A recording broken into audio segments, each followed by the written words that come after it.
샬롬.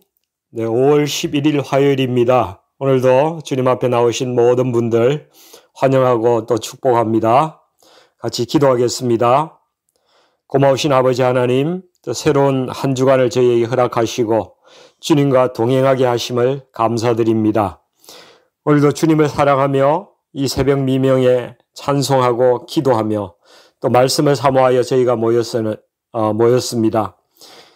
여기에 모인 심령마다 평강의 평강으로 지켜주시고 하나님 앞에 가지고 온 모든 기도 제목들이 연락되게 하시고 하늘 문을 열어서 응답해 주시옵소서. 또 말씀을 선포할 때에 하나님이 원하시는 그 말씀이 선포되게 하옵시고 저희들의 심령에 소망과 생명이 되게 하여 주시옵소서. 예수님의 이름으로 기도하옵나이다. 아멘.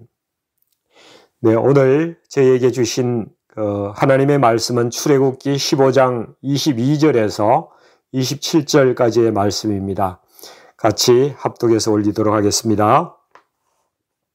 모세가 홍해에서 이스라엘을 인도하며 그들이 나와서 수르 광야에 들어가서 거기서 사흘 길을 걸었으나 물을 얻지 못하고 마라에 이르렀더니 그곳 물이 써서 마시지 못하겠으므로 그 이름을 마라라 하였더라. 백성이 모세에게 원망하여 이르되 우리가 무엇을 마실까 하매 모세가 여호와께 부르짖었더니 여호와께서 그에게 한 나무를 가리키시니 그가 물에 던지니 물이 달게 되었더라.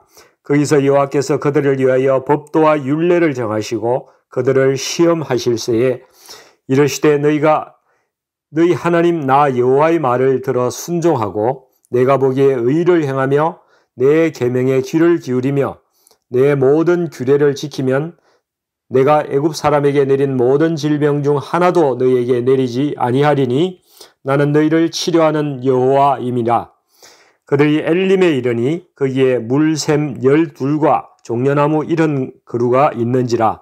거기서 그들이 그 물 곁에 장막을 치니라. 아멘.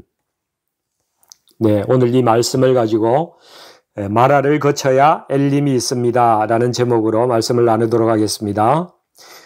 네, 어거스틴이 이런 말을 한 적이 있습니다. 우리는 예수님을 믿기 전에는 죄를 짓지 않을 수 없는 상태에 있는 사람들입니다. 그러나 예수님을 믿고 회심한 사람은 죄를 짓지 않을 수도 있습니다. 죄를 짓지 않겠다고 선택할 자유가 있는 것입니다. 그러나 우리가 천국에 가면은 죄를 지을래야 지을 수가 없게 됩니다. 사람의 3단계의 과정이 있는데 구원전의 상태가 있고 회심과 또 성화의 과정이 있고 마지막에 영화의 단계가 있다고 이렇게 말한 것이라고 볼 수가 있습니다. 오늘 본문에서 말하는 이스라엘 백성들이 이제 홍해를 건너서 가나안으로 가는 길에 첫 번째 도착한 곳입니다. 그리고 마라를 지나서 나중에 엘림에 도착하게 됩니다. 마라는 마실 만한 물이 없었지만은 엘림은 물샘이 12개가 되고 종려나무도 이런 그루가 있습니다. 이 종려나무는 대추야자나무입니다. 그 대추야자는 아주 달고 맛있습니다. 그래서 여기는 물과 양식이 풍성한 곳입니다. 영적으로는 물샘 12이라고 하는 것은 이스라엘 12지파를 가리키는 말이고 또 이런 그루의 종려나무는 세상의 모든 민족을 나타냅니다. 실제로 창세기에서 노아의 후손들이 이게 70개의 민족으로 나누어져서 전 세계에 흩어지는 것을 기록하고 있습니다. 오늘 본문을 요약해 보면은 출애굽한 백성들을 마라에서 그 백성들이 여전히 갖고 있던 어떤 문제를 하나님께서 치유해 주시고 엘림에 가서 이스라엘뿐만 아니라 온 열방을 완전히 구속하실 그러한 계획이 있다는 것을 보여주시는 것입니다. 다시 말하면 내가 이제 너희를 애굽에서 이끌어내었고 이제 너희의 내면에 있는 죄의 습성들과 애굽의 노예의 삶에서 길들여진 그 노예 근성과 그 모든 문화들을 내가 다 치료해서 너희를 이제 엘림의 풍성한 삶과 완전한 구원까지 인도할 거야 라고 하나님께서 말씀하신다는 것입니다. 출애굽을 하면서 하나님께서 이스라엘 백성을 여호와의 군대라고 부르셨습니다. 그러나 이들이 노예 생활에서 뿌리 깊게 배운 것은 불평과 불만하는 것, 원망하는 그러한 습관들이었습니다. 그리고 이들은 애굽의 문화와 그 종교에, 우상 숭배의 종교에 깊이 길들여진 사람들입니다. 그들이 가진 그 내면의 섭성과 죄악의 찌꺼기들을 청소하고 치유하지 않는다면 하나님께서 계획하신 그 풍성한 삶의 계획들을 이들을 통하여 이루어 나갈 수가 없는 것입니다. 이와 마찬가지로 하나님께서 우리들을 부르셨지 않습니까? 하나님께서는 우리 내면에 있는 이 죄악과 세상의 삶의 습관들을 치유하기를 동일하게 원하신다는 것입니다. 이 마라라는 말은 비트니스, 아주 쓰다는 말입니다. 우리가 어머니 뱃속에서부터 상처를 받기 시작한다고 말합니다. 모든 사람이 하나님의 창조 질서 가운데서 벗어나 있기 때문에 이 땅에는 온전한 가정이 있을래야 있을 수가 없고 온전한 부모가 되고 싶지만은 그렇게 되지 않는다는 것입니다. 가정이 나를 지지하고 격려해 주는 최후의 보루인데 오히려 거기에서 가장 많은 상처를 받고 있다는 것이 현실입니다. 또 세상에 나가면은 두렵고 불안합니다. 죽음과 질병과 이별과 상실을 경험하지 않습니까? 경쟁과 좌절을 맛봅니다.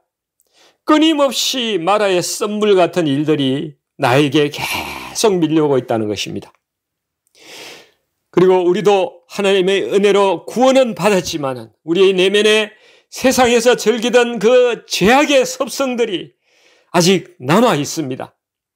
여전히 돈의 노예인 사람이 있고 습관적인 죄들과 여러 가지 중독에서 벗어나지 못하는 사람들도 있습니다. 사람뿐만 아니라 모든 피조물이 하나님의 질서에서 벗어나 있기 때문에 어긋나 있기 때문에 그것을 탄식하는 것이 우리의 현실입니다. 로마서 8장 21절과 22절에서 이러한 현실을 말씀하고 있습니다. 그 바라는 것은 피조물도 썩어짐의 종로로 한 데서 해방되어 하나님의 자녀들의 영광의 자유에 이르는 것이니 피조물이 다 이제까지 함께 탄식하며 함께 고통을 겪고 있는 것을 우리가 아느니라. 본문 24절을 보면은 마라의 썬물을 만난 이스라엘 백성에게서 즉각적으로 나온 반응은 원망이었습니다.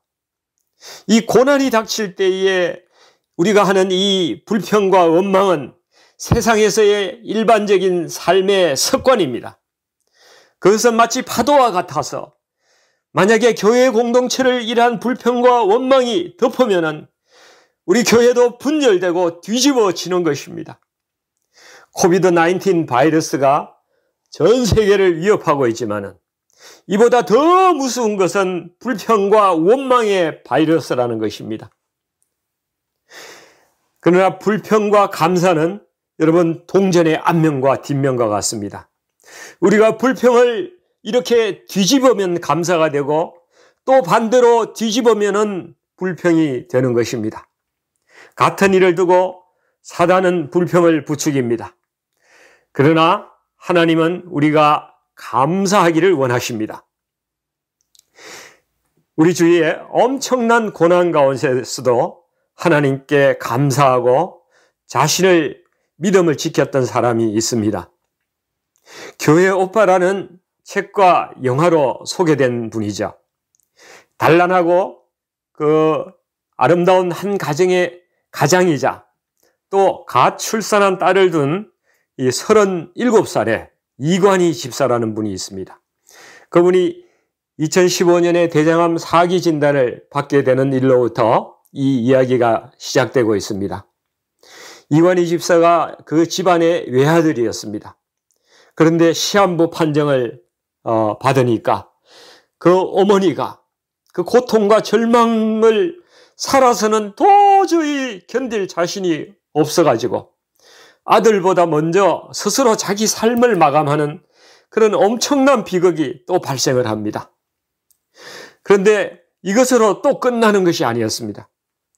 5개월 후에 그 아내 되는 오원주 집사가 또 혈액암 사기의 판정을 받게 되었습니다. 이것은 가히 욥과 같은 고난이었습니다. 그럼에도 불구하고 이건희 집사가 좌절하거나 하나님을 원망하지 않았습니다. 그의 묵상일기에는 이렇게 적혀 있습니다. 벼랑 끝에 위태롭게 서 있는 사랑하는 아들을 향해 두 팔 벌려 안고 계시는 주님의 손길. 환난날에 나를 부르짖으라. 내가 너를 건지리니 내가 너를 영화롭게 하리라. 너는 내게 부르짖으라. 내가 내게 응답하겠고 내가 알지 못하는 크고 은밀한 일을 내게 보이리라. 이 부부가 같이 말기암에 걸렸지 않습니까? 그런데 이관희 집사가 아내에게 이런 이야기를 합니다. 오늘 이 하루가 우리에게 주어진 마지막 날이라면은 우리가 누군가를 미워하고 정오하면서 보내고 싶지는 않아. 이 시간을 사람을 사랑하고 축복하는 시간으로 채우고 싶은 게 내가 요즘 생각하는 그 투병기야. 오빠는 요즘 기도 제목이 내 안에 나는 죽고 오직 내 안에 예수님만 사는 삶이야. 참 어려운 말이기는 한데 우리가 생과 사의 갈림길에 서 있잖아. 그러니까 나와 은주는 이렇게 할 수 있지 않을까. 그리고 또 가족들한테 이런 말도 합니다. 나도 하나님이 서운할 때가 있는데 그때마다 나는 하나님을 원망하지 않는 법이 나만의 손익계산서를 쓰는 방법이거든요. 공대생들은 항상 플러스 마이너스 계산을 잘 하잖아요. 이때까지 내가 살아오면서 누렸던 은혜는 플러스 이득이겠죠. 그리고 내가 지금 느끼는 절망 같은 것들은 이 마이너스인데 플러스 마이너스 해보면은 그래도 항상 플러스예요. 우리가 막 힘들어하고 원망하는 이유는 지금 내가 당한 고통의 현실에만 집착을 하기 때문인데 내 삶 전체를 봤을 때에 내가 받은 은혜들을 다 계산해 보면은 감히 하나님께 나는 원망을 할 수가 없다는 게 제 결론입니다. 죽음 앞에서 자신이 누렸던 삶의 모든 은혜가 플러스라고 고백했는데 여러분, 우리도 오늘 이 고백이 우리의 고백이 되면은 참 좋겠습니다. 이런 큰 고난 가운데서 이관희 집사는 욥기 1장 22절의 말씀, 이 모든 일에 욥이 범죄하지 아니하고 하나님을 향하여 원망하지 아니하니라. 그리고 또 욥기 23장 10절의 말씀, 그러나 내가 가는 길을 그가 아시나니 그가 나를 단련하신 후에는 내가 순금같이 되어 나오리라는 그 말씀대로 마지막까지 감사하고 하나님을 원망하지 아니하고 그 믿음을 지키고 자신이 태어난 날에 하나님의 부르심을 받았습니다. 모세는 공동체에 닥친 위기에 원망하지 않았습니다. 그리고 기도의 자리로 그것을 가지고 갔습니다. 그때 하나님께서 마라의 썸물을 치유하시는 방법을 가르쳐 주셨습니다. 본문 25절을 보십니다. 모세가 여호와께 부르짖었더니 여호와께서 그에게 한 나무를 가리키시니 그가 물에 던지니 물이 달게 되었더라. 모세가 던진 이 나무까지는 예수님이 골고다에서 지신 그 십자가를 상징합니다. 십자가는 약함으로 강함을 이겼고 겸손으로 교만을 이겼고 순종으로 죽음을 이겼고 매를 맞음으로 그 학대를 이겼고 옷을 벗김을 당함으로 그 수치를 이긴 것입니다. 그래서 십자가는 이 땅의 모든 상처받는 자가 의지할 수 있고 치유받을 수 있는 능력과 힘이 있는 것입니다. 이사야 53장 5절에서는 그가 찔림은 우리의 허물 때문이요 그가 상함은 우리의 죄악 때문이라. 그가 징계를 받음으로 우리는 평화를 누리고 그가 채찍에 맞음으로 우리는 나음을 받았도다. 오직 예수님의 십자가를 통해서만이 마라의 쓴물을 단물로 변화시킬 수가 있습니다. 마라의 물과 같이 쓰디 쓴 내 마음, 그리고 내가 살아오면서 받았던 그 상처들, 나의 죄의 습관들과 세상에서 섬기던 그 우상의 잔재들, 만몬의 노예고 쾌락의 노예였던 내 마음에 그 예수님의 그 십자가를 던져 넣어야 내 안에 있는 그 독소들이 정화되고 내가 비로소 자유함을 누릴 수 있는 것입니다. 이것이 주님의 치유이고 온전한 회심입니다. 주님의 십자가는 불평과 원망과 신세 한탄하던 내 삶을 감사와 찬양, 은혜의 단물로 바뀌게 하는 유일한 길인 것입니다. 그리고 하나님께서 그리스도인들을 부르셔서 변화시키신 후에는 순종의 시험을 하십니다. 25절 하단부터 읽어보겠습니다. 거기서 여호와께서 그들을 위하여 법도와 율례를 정하시고 그들을 시험하실새 이르시되 너희가 너희 하나님 나 여호와의 말을 들어 순종하고 내가 보기에 의를 행하며 내 계명에 귀를 기울이며 내 모든 규례를 지키면 내가 애굽 사람에게 내린 모든 질병 중 하나도 너희에게 내리지 아니하리니 나는 너희를 치료하는 여호와임이라. 예를 들면 어떤 사람이 성진을 위해서 뇌물을 상사에게 슬쩍 갖다 준 사람이 있습니다. 이것을 해서는 안 된다는 것을 그는 알고 있습니다. 그가 그리스도인이라고 생각해 봅시다. 우리가 짓는 죄는 대부분 알고 짓는 죄입니다. 우리가 모르고 짓는 죄는 거의가 없습니다. 그럼에도 불구하고 눈을 딱 감고 그 행동을 합니다. 내가 거룩하게 하는 삶보다는 성진과 출세를 선택하는 것이죠. 그렇게 하지 않아도 우리가 굶어 죽지 않을 텐데 나의 욕심 때문에 하나님의 말씀을 순종하지 않고 의를 행하지 않는 것입니다. 이것은 나의 선택입니다. 순간적으로는 좋을지 모르지만은 평생 그의 마음의 자책과 괴로움과 또 애굽에서 내렸던 그 질병과 같은 고통이 평생 남는 것입니다. 오늘도 하나님께서 우리의 삶의 모든 과정에 하나님 말씀에 우리가 순종하는지 보고 계시다는 사실을 우리가 기억해야 하는 것입니다. 하나님께서 이제 시내산에 이스라엘 백성을 인도하여 가셔서 그들에게 무엇을 하십니까? 그 백성이 순종해야 할 말씀을 주십니다. 십계명을 주시고 율법의 말씀을 주시고 또 그 백성들 가운데 성막을 짓게 하셔서 그 가운데 동행하시는 것이죠. 오늘날 우리를 그리스도인으로 부셔서 하나님께서 어떻게 하십니까? 우리에게 마찬가지 예수님께서 새 언약의 말씀을 주시고 순종하기를 원하십니다. 그리고 이제 우리 몸 안에 성령님께서 오셔서 내주하시고 우리를 성막, 성소, 하나님의 처소, 성전으로 삼으시는 것입니다. 이렇게 과거나 현재나 하나님이 원하시는 것은 동일한 것입니다. 하나님이 우리에게 원하시는 우리의 삶의 목적이 무엇입니까? 내가 하나님의 말씀에 순종하고 내가 거룩하신 하나님의 처소가 되어서 하나님이 내게 임재해 주시고 그 임재하신 하나님의 영광의 빛이 나를 통해서 세상에 나타나는 것입니다.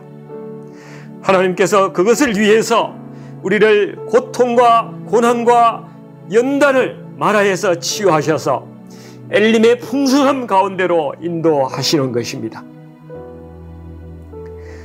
자신의 극심한 고난 가운데서도 끝까지 죽음 앞에서도 하나님을 원망하지 않고 감사했던 이 이관희 집사의 아내 오은주 집사는 혈액암 4기의 이 병마에서 하나님께서 치유해 주셨습니다. 그리고 이분을 통하여 그 영화와 책과 간증과 또 여러 가지 수단을 통해서 그 하나님께서 행하셨던 하나님의 영광의 그 빛을 온 세상에 비추고 있는 것입니다. 이제 말씀을 정리해 보겠습니다. 하나님께서 우리를 부르신 이유는 우리가 말씀을 듣고 순종하는 삶입니다. 그리고 하나님께서 우리를 성전 삼으시고 임재하시며 인도하시는 것입니다. 이것을 위해서 마라에서 썸물과 같은 우리의 죄악된 내면을 치유해 주십니다.